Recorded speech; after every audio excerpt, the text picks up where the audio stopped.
Good morning. The purpose of today's lesson is to finish up the goodness of fit hypothesis test that we started yesterday.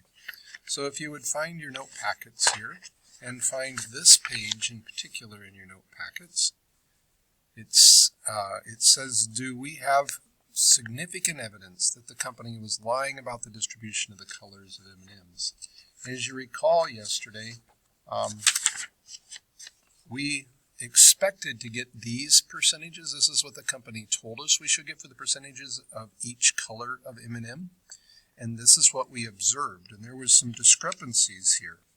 So we took 13% of the 461 here, total number of M&Ms, times the percent of brown that we were supposed to get. And that gives us what we expected down here. The difference between that and what we observed was calculated here, squared so that the positive and negatives wouldn't be canceling each other out, and then divided by expected to get it in proportion to some idea of the relative size of the error in relationship to what we observed. So we summed up the observed minus expected squared over the expected to get this value right here. Yesterday we talked a little bit about the idea that if this observed minus the expected, so if this value right here, the sum of the observed minus the expected squared over the expected, was relatively close to 0, then we would be getting observed values that were close to what we expected. In other words, the distribution would be believable. So what value would we get for the test statistic if our sample was very close? So that would mean that this is near 0. What would we get if our test statistic was very far from what we expected? Well, then the observed and the expected would be far from each other. When we square that, that would even produce a bigger positive number. So this observed minus expected squared for each of the colors over the expected would be far from 0.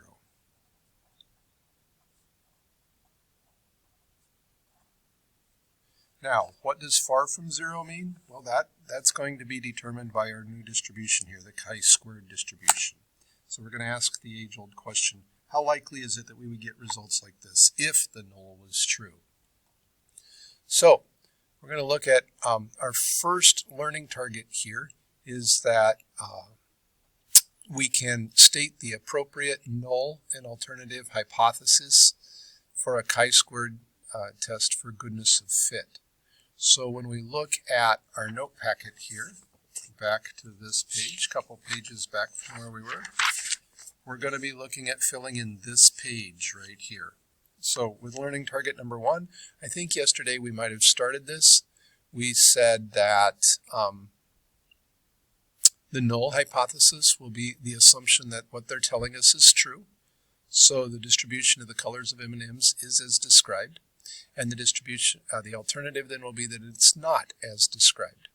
And we know that it is not exactly what they described, but the question is it significantly different from what we expected to get here? So our significance level will be 0.05. The name of the test that we're doing here is a chi-squared goodness of fit. We're saying how good does the data fit the distribution that they told us about. So chi-squared goodness of fit. So learning target number 1 is this idea.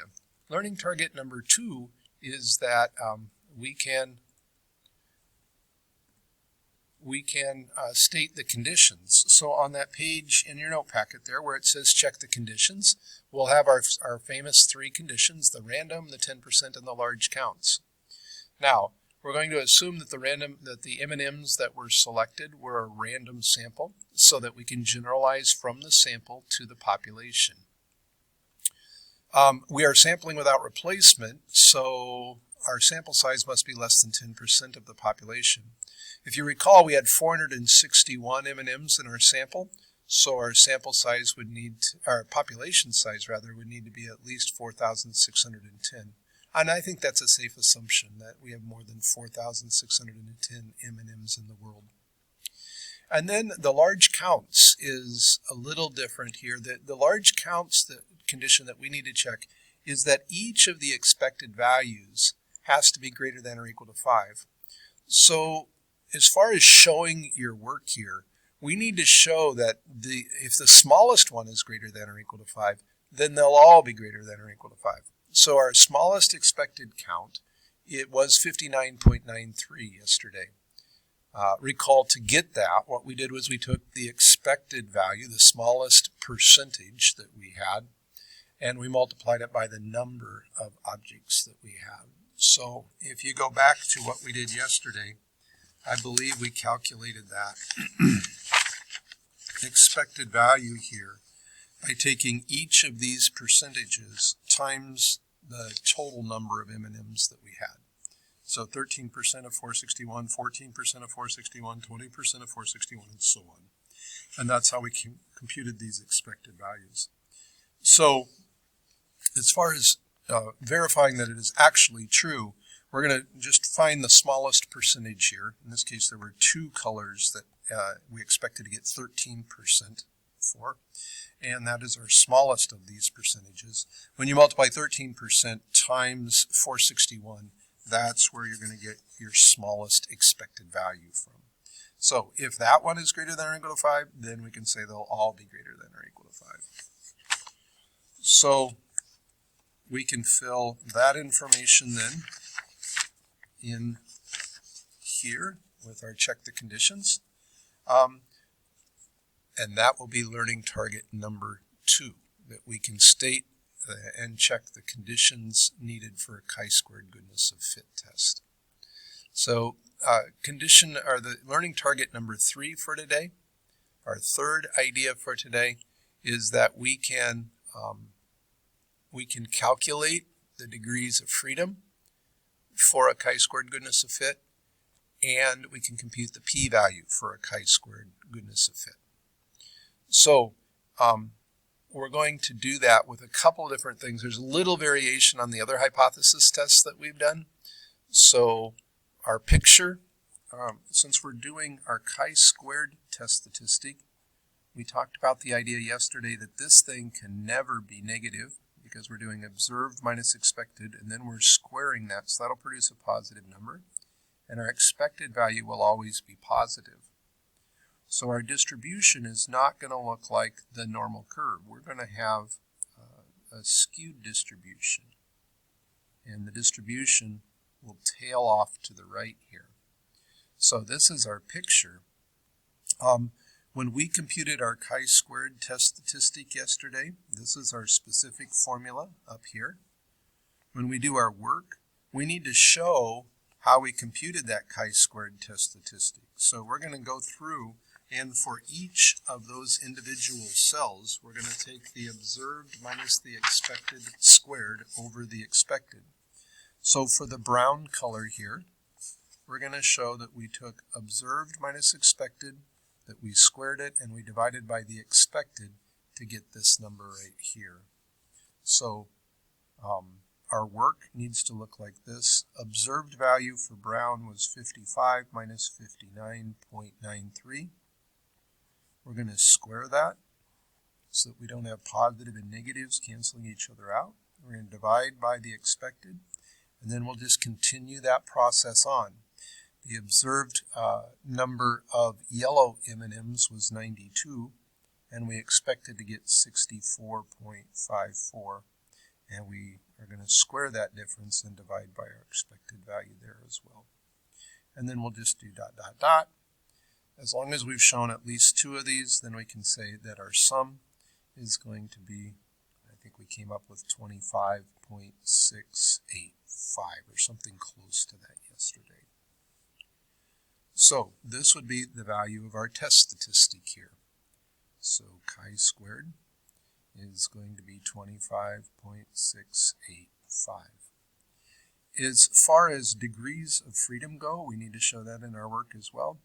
Yesterday we talked about the idea that if we told you that we had 461 M&Ms, you'd be free to choose how many of each color we have until we get to the last one. So the degrees of freedom will be the number of categories that we have minus 1. So we have, I believe, 6 different colors of M&Ms here. And so we'll have 5 degrees of freedom. Okay, so with that then we can compute our test statistic. So chi-squared distributions will always have just a one-tailed test because we're only interested in them being significantly larger than 0 because we talked about the idea that this would always be positive. So this is what we got, chi-squared of 25.685. And we talked about the idea that the degrees of freedom here was 5. So we want to find the area under this curve because that'll be our p-value. So I'll show you how to get to this function on your calculator, but the way we can do that is we can say chi-squared CDF, so we're finding the area under the curve, and the chi-squared value that we have on the left, or the lower side, is always going to be our test statistic. The chi-squared on the right will be some large number. So we want to put in a really big number, like maybe, I don't know, 1,000 or so. And then we're going to indicate the degrees of freedom are 5. So those are the arguments that we'll put into our calculator. And we can do that here on our calculator by going to second vars. There's our distribution. And you can see there are 2 different chi-squared functions. This one will give us the y value on the chi-squared curve, which we don't want. And this will give us the area under the chi-squared curve if we input the arguments that we've talked about. So our lower chi-squared value is our 25.685. Upper, we just need to put in a large value. Large being, well, in this case, 1,000 would be good. And we get a p-value of 1.027 times 10 to the negative 4th. Recall that e negative 4 means times 10 to the negative 4th. So this would be our p-value in this case.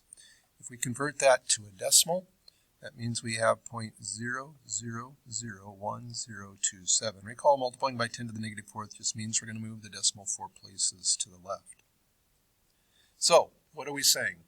We're saying if the distribution is as described, the probability that we would get a sample of 461 M&Ms that are this far away or further just by random chance is much, much less than 1/10 of 1%. So we're really in uncharted waters here if we're sampling from a population that has the distribution that is described. So we'll write up our conclusion. So in our conclusion here, we'd like to say an interpretation of the p-value, the probability of obtaining a sample of 461 M&Ms whose distribution of colors is this far or further from the expected proportions is 0.0001027. Second thing we need to do is to make a decision about the null. Since this p-value is less than alpha, we're going to reject the null hypothesis. And then the third thing we're going to do is state in terms of the alternative hypothesis in the context of the problem what we've just said. So we do have convincing evidence that the distribution of colors differs from the claimed distribution. And so that is a hypothesis. So in our box, we've got 3 learning targets I'd like you to write down. The first of the learning targets is here. We worked on writing the null and the alternative hypothesis for a chi-squared test of goodness of fit. We also talked about how you could multiply each of the expected proportions by the sample size to get the expected counts. So I'll pause and let you write that down. Our second learning target is that we could state the conditions. Those are shown here. Pause so you can write these down. Our third learning target was that we could state the degrees of freedom and calculate the p-value using those degrees of freedom for a chi-squared goodness of fit test, and those are shown here. Pause again. So what I'd like you to do now is check your understanding. It's found in your packet underneath the box you just filled in. Your results should look like this. Now let's talk about Part E. Part E references a table, but I'd like you to use the calculator to find the p-value to be this. You can interpret the p-value as I have here.